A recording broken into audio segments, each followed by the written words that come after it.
Speaking of second time going around, let's get into the Champions League semifinal. Champions League! Let's do it, dude. Second time going around, we got Dortmund and PSG, and the reason why I said second time going around is Borussia Dortmund are into the final for the second time in 11 years. That's why we're repping the Dortmund jerseys. Let's go.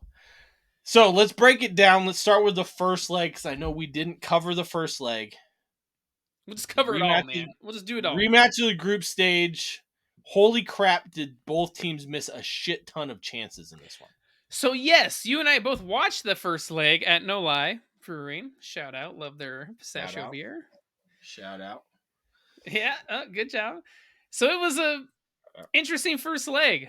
It was. Yeah, I mean, it was. I feel like both teams should have scored goals. Like the post was hit, chances missed. Nicholas Füllkrug took advantage of, I thought, honestly, his most difficult opportunity. That fantastic control of the ball over the top. Fantastic. Missed his easiest fantastic one. finish. Yeah, right. I I was like, oh. They got the job done in the second leg, or in the first leg. Second leg comes around, and I was worried for Dortmund. I'm going to be honest with you. Man, the intensity in the first leg, like right out the gate, was crazy.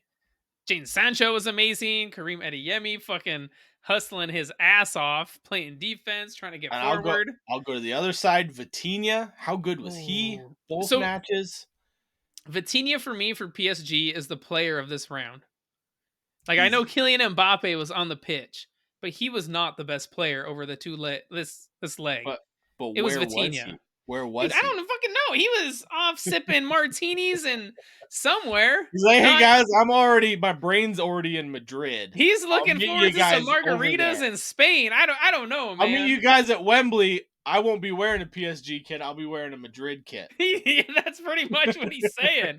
I mean, guy missed some open opportunities. He hit the post. I mean, a lot of PSG players hit the post. The word was literally the man of the match, probably for the second leg. Let's be honest. Over the two legs, I would even say. I mean, they hit the post 6 times over 6 two times. legs. 6 times. 4 times in the second leg. Yeah. 4. I will say the Mbappe one was probably the only one that had a chance of going in. The rest of them, I would scuffed say, it, man. Poor finishing or like attempts from distance. Oh, that Mendes one in the second leg and that Vitinha. Oh, dude, that Vitinha one almost deserved to go in. It almost did. Yeah, it almost did. I mean, you had Zaire Emery hit the post, and as soon as he hit the post and Dortmund got a goal kick, I was like, watch them go down the field and score. The terrible part was when Emery hit the post in the second leg, like Goncalo Ramos, man, should have scored. Had a terrible. At least 3 or 4 goals. Terrible first touch. Game. But, like, Dortmund immediately go down the field, get a corner, and Father Time himself, Mats Hummels, heads the ball in the back of the net. Father Time himself. I swear to God, for PSG, it's like when they got bought by their new owners, they made a deal with the devil to get Kylian Mbappe. Because literally nothing went right in both legs. Like, they should have had like 7 or 8 goals. Nothing. It's like there was a force field. They said, nope. The devil's like, I'm taking my dues now. You are not going to the Champions League final. No, thank you. That's what they said. You're not wrong. Yeah. But are you surprised at how good Dortmund's been in the Champions League this season? Super fucking surprised compared to how they've performed in the Bundesliga, where they're like, I'm going to have to look it up. I think they're 5th or 6th. And they already got a Champions League spot. They got the 5th spot. Oh, yeah, because Germany's been kicking ass in their competitions. Yep. So good for them. At least they'll be in the Champions League next year. They got that going for them. But yes, they have very much underperformed in the Bundesliga. But this is 2 different teams, man. You have Bundesliga Dortmund, and then you got motherfucking Champions League Dortmund. Yeah, I know. So this is a Dortmund, I don't think I've ever... This is a Dortmund team that was in the group of death that neither you or I predicted to even get out of this group. I said, didn't we pick them to get last? We picked them to get last, yes, in this group with PSG, AC Milan, Newcastle, and then Dortmund. And they finished first in their group. They're now in a Champions League final. If this is not the most ultimate underdog story, I can think of one. I can think of the most ultimate underdog stories. I don't know what it is, man. I think maybe 2 I can think of. Okay, Leicester City, yes. And Bayer Leverkusen this season. But I mean, this is just incredible. This was a team that was in a group that honestly probably most people did not predict for them to get out, who are now in the final. They have beat PSG. I don't even remember who they beat in the other Atletico, Let it go. PSV. That's it. Yeah, I just it's so amazing. I mean, some of these guys on this team, these on Dortmund, like Mats Hummels is playing like he's 20 years old again. Jadon Jaden Sancho has a Sancho, new leaf of life. Yeah. yeah, I think it's more because United's a mess, and we'll get to that later. But you know, if you have no confidence where you're playing and you go to the place you're familiar with and you start playing like that again, I think there's something to be said there. But yeah, this Dortmund squad, man. I'm gonna be rooting for them all the way, and I hope they win the Champions League final. So that way we have an all German Super Cup next season. With that Kudos, being said, my friend, kudos Edin Terzic. Yeah. before we get to the Bayern and Madrid game, I got one question for you. Ooh, what's your one question? Because Mbappe is leaving PSG. Is the PSG experiment a failure? So, what is the PSG experiment? I mean, they've had superstars, right?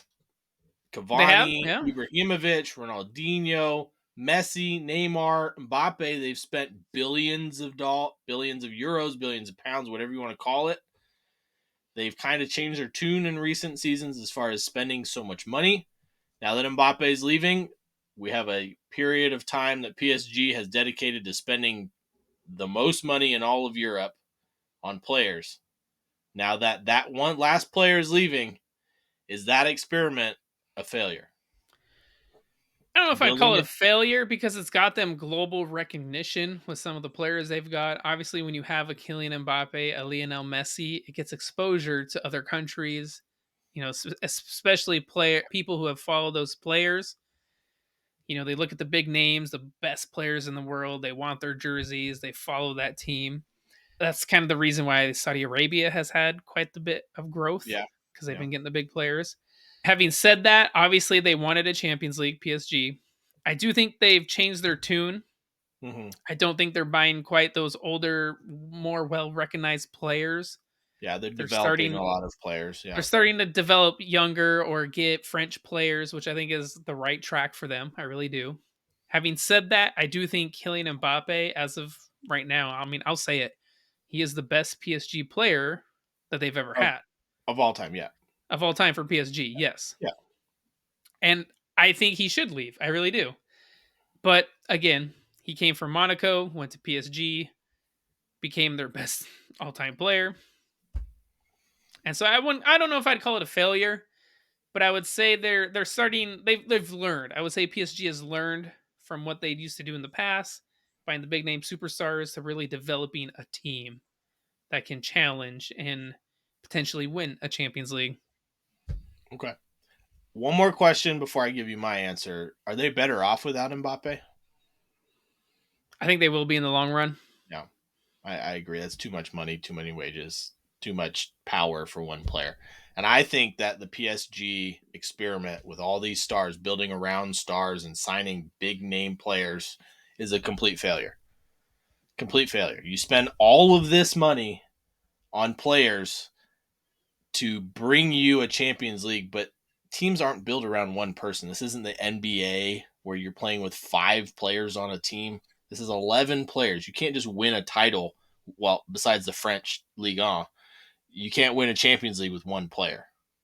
So that experiment phase of it is a failure. They know what they're doing now, and I agree with you. I think going forward, they will be much better off, and I think they might even get to a Champions League final without Mbappe. Okay, my friend.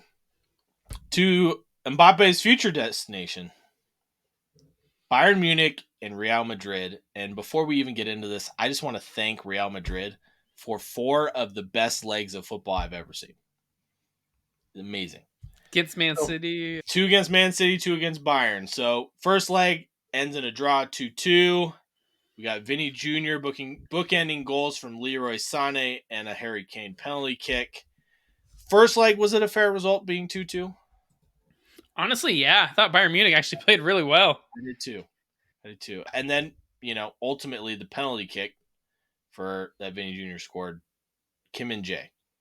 Dude, guy had a horror of a game. And we'll get more into him when we get to the second leg. But is he a failed signing at this point? I don't know where it so went wrong, man. He looks so good in Italy for Napoli. How does he now look so bad for Bayern in the Bundesliga? I don't know, man. We've talked about it before on this podcast, right? We It have. could be a language barrier, new system, could be New Thomas league. Tuchel, new league. I don't know, but he is. I don't even want to call it a shadow. I don't He's even a want to go that shadow. far. He's a shadow. Whatever is below a shadow, the ground, nothing. He is awful. He is nothing like himself. He makes Upamecano look good this season, and he's been notoriously awful this season. I don't know, man. At least Upamecano, or at least Kim and Jay is getting subbed in, not Upamecano. But I don't know why. Yeah. He's been bad. Yeah. So real bad. Let's get into the second leg.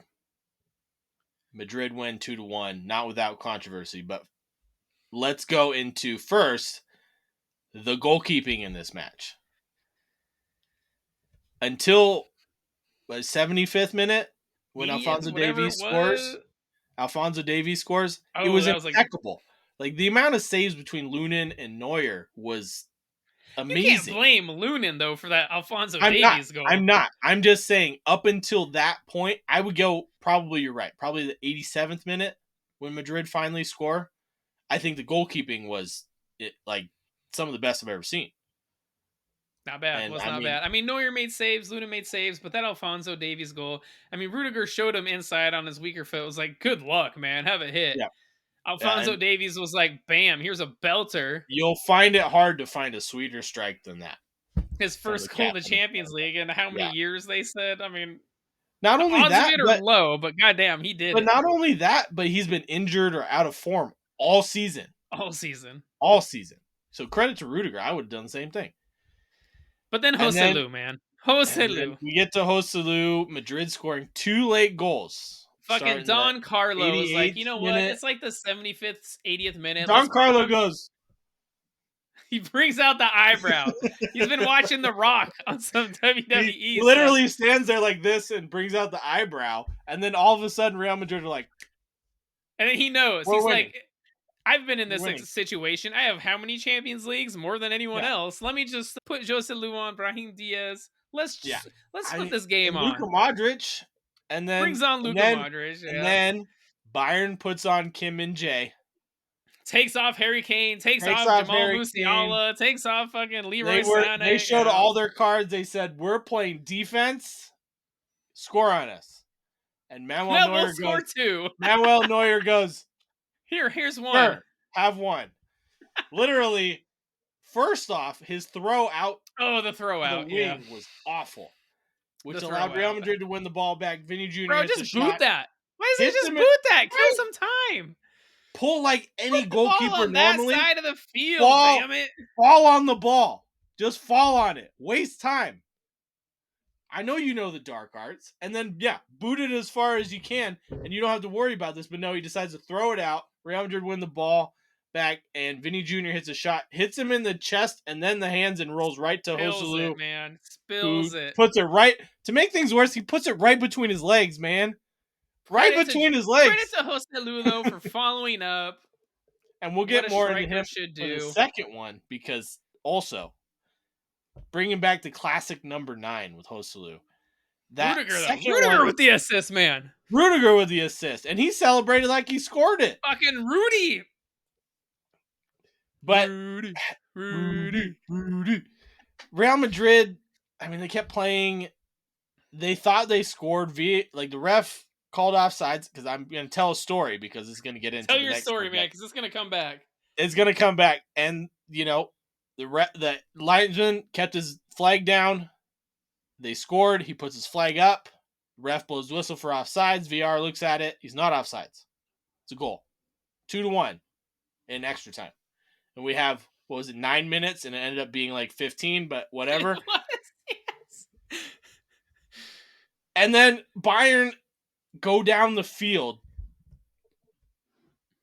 And a ball gets played in. I don't remember by who. Mueller goes for it, but the defender heads it back. and Mueller then heads it for heads it to De Ligt. anyways, De Ligt puts it in the net, but the ref put the AR put his flag up for Mueller, and the ref blew his whistle. Killed it. We've seen so many times throughout all of the leagues and all of football, the the linesman lets play go until the play is done and then puts the flag up. But this time he puts his flag up immediately. First, I'm going to ask, what the fuck? Second, did you think Mueller was onside? Because, we're going to debate that. So I've seen some of the pictures. Was he outside? Was he outside? I don't know. It's tough with the angle I've seen because obviously you can't tell because you're a little bit behind the play. It kind of looks like it's close. That's all I can say. It's close. Having said that, the linesman, yes, made a mistake. Put it up too early. Should have waited 3-5 seconds, something like that. Just 1,000, 2,000, 3,000. You could have waited 5 seconds and the ball would have been in the net. As far as the match official referee, he sees the flag go up, so it is his job to blow his whistle. Yeah. Obviously, he cannot see that angle, the offsides angle, so I don't blame him one bit. And having said that, again, the linesman made a mistake, 100%. But you also saw De Ligt, he made the shot, scored it. The Real Madrid players, the goalkeeper, they stopped. They really did. Do I think it would have mattered in the long run? No. Because even if he scores that, they go to extra time. I think Madrid's winning it. 100%. But it is a mistake from the linesman. Yeah. And Matthijs de Ligt did come out in his post-match interview and said the linesman came up to him and apologized, saying he made a mistake. Which sucks. It does, because VAR wasn't allowed to get involved to even determine if it was offsides or not. I agree with you. I think Real Madrid still would have won. They deserve to win. So I'm not complaining. I'm just saying linesman made a mistake. Linesman made a mistake, yeah. He made a mistake. And then to finish on Real Madrid, because they've been so amazing this season. White hot. Is the Ballon d'Or destined to go to Madrid? Destined to go to Madrid? It might be, man. So I was actually thinking about this today. Before this whole thing, like, okay, if I were to make a European, you mentioned it earlier, like our Champions League 11, like on that left wing, who's there? Is it Vinny or Mbappe? It's Vinny, 100%. I'm looking after this leg of the Champions League semifinals. It's Vinny. Yeah. I mean, we'll get there when we get to the Champions League final, when all of the dust settles and everything. We'll get to our Ballon d'Or favorites, who we think is going to be there. But, like, if you right now could give me a top 5, who would your 5 players be? Vinny Jr. In no particular order. In no order. Vinny Jr. is on there. Jude Bellingham's on there. Harry Kane, Kylian Mbappe, and maybe Haaland, Foden. But I'm going to say Florian Wirtz. Okay. Well, I'm going to go Vinny Jr., Florian Wirtz, Jude Bellingham, Harry Kane, and then I got 3, depending on the rest of the season, how it goes. Ooh. Victor Gyökeres. Butchered his name, but okay, I know who you're talking about. Declan Rice and Phil Foden. Okay. No Mbappe, because all he did was score a bunch of goals in France, and half of his goals came against Gibraltar. So, no. Get out of here. He also did not play the best. Like, for example, PSG against Barca. I mean, he scored a goal, but Barca, that Barca game was just destroyed by that red card. He is, yeah. Anyways. You heard it here at Brews and Banter FC. I got. Don't forget to buy your merch at Redbubble. Stickers, whatever you want, shirts, tank tops, hats, whatever you want. Yeah. We might come out with some laughable United stuff here soon, because, I mean, is there anything better? Laughable. Is there anything better right now than watching Man United suck? And just a reminder, ladies and gentlemen, make sure to check us out. Facebook, Instagram, TikTok, and like and subscribe here on YouTube. But someone picked them to finish 8th place this season. Just saying. That guy. So until next time, my friends, how low is Man United going to go? Let us know. Until next time, we love you. Cheers. As always, cheers. Today's episode is brought to you by Acorn Hills Clothing Company. Sustainable clothing, biodegradable packaging, tree planted for every purchase, and a percentage of their sales donated to charities. Yeah, and that's not even the best part. They give you these plantable clothing tags with every purchase. Pretty much greatest idea ever. That You is scan awesome. the QR code right here for planting instructions. So make sure you go to www.acornhillsco.com and use Brews15. That is BREWS15 at checkout for 15% off and have your tree planted today. Yes, don't forget to use our code Brews15 at checkout for 15% off. This is one you don't want to miss, guys.